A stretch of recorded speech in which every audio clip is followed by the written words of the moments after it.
it's really empowering. I tend to act with a lot more confidence. There are quite a few of us in the community. When we do meet, we're all really supportive of each other, and it'll feel like a kindred spirit.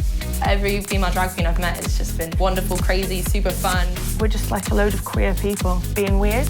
You know, everybody performs their gender, especially in terms of being women. You perform every day as a woman. I think when I'm in drag, I'm trying to kind of exercise having an entitlement to the space that I'm in and commanding people to kind of like look at me and be in awe of me. It's powerful.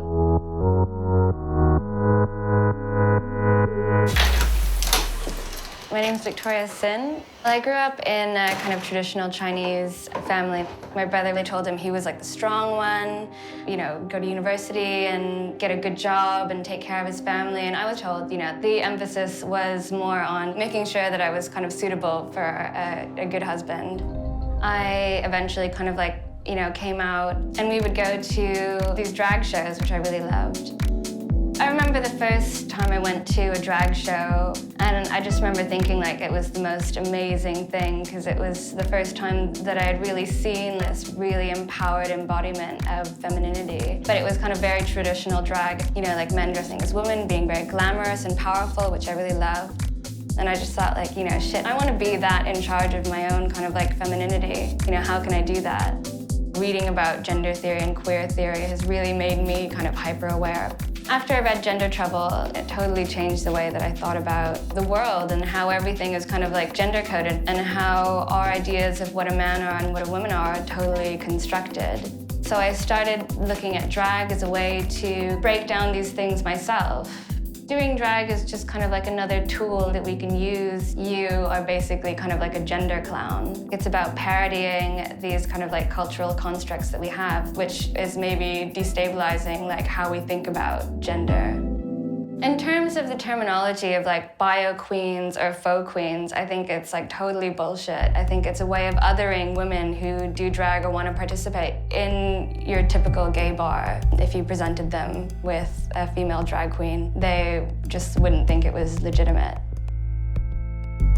I think the worst misogyny that I've encountered has been in gay spaces, basically looking me in the eye and telling me, you know, I hate you because you're a woman and this is not your space and you don't belong here, you know? The community of women who do drag, you know, I've always got an eye on all of these women.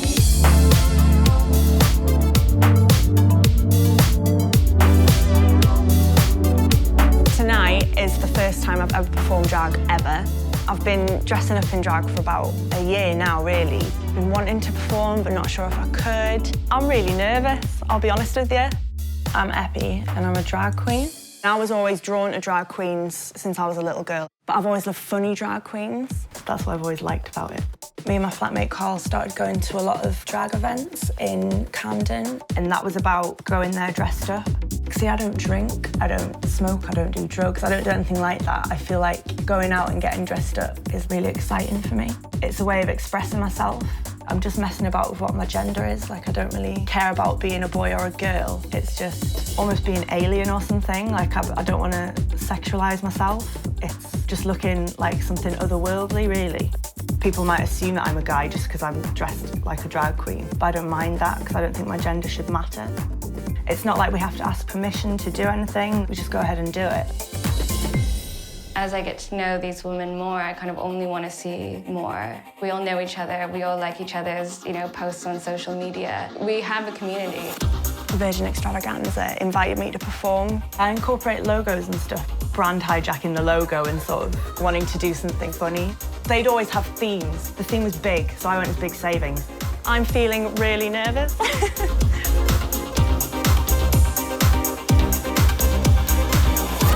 Moving right along with the show, ladies and gentlemen, we have something very, very special. The version that you are about to experience right now is a performance version, okay? Her makeup skills are like hashtag out of this world, seriously. The one, the only, Epi!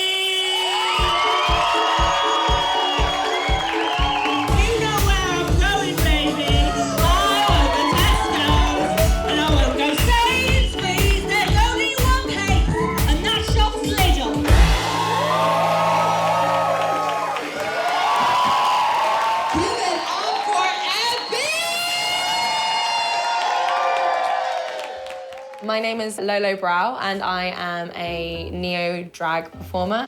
I grew up in a school run by nuns and we were brought up to be ladies. My teachers were extremely like, sit like a lady, be like a lady. So if anything, it prepared me for drag like nothing else. At Central School of Speech and Drama, I fell in love with this idea of playing with gender and performance and really challenging people with comedy, which became particularly exciting and fun. And I just fell in love with the dramatics of it.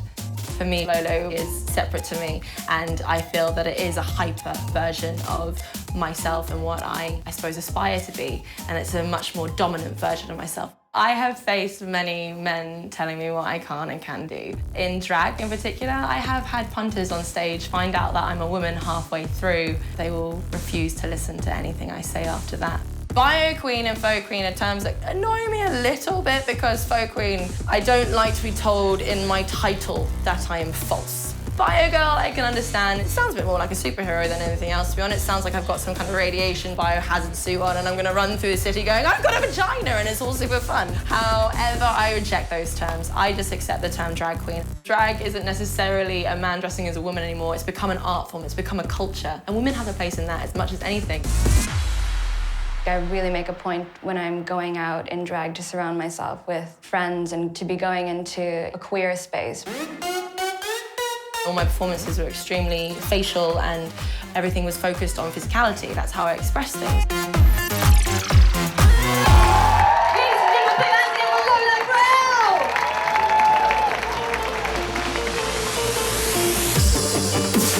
Everybody has in them elements of masculinity and femininity. Femininity does not belong to women, and it doesn't belong to men either. The boundaries of gender have changed so much, and it's really snowballing now with all like transgender, queer, like rather than being male or female, you're just a person who's expressing themselves. I'm here, I am who I am, and I'll be who I am, and I should be accepted. It is an art form. Anybody can perform any gender.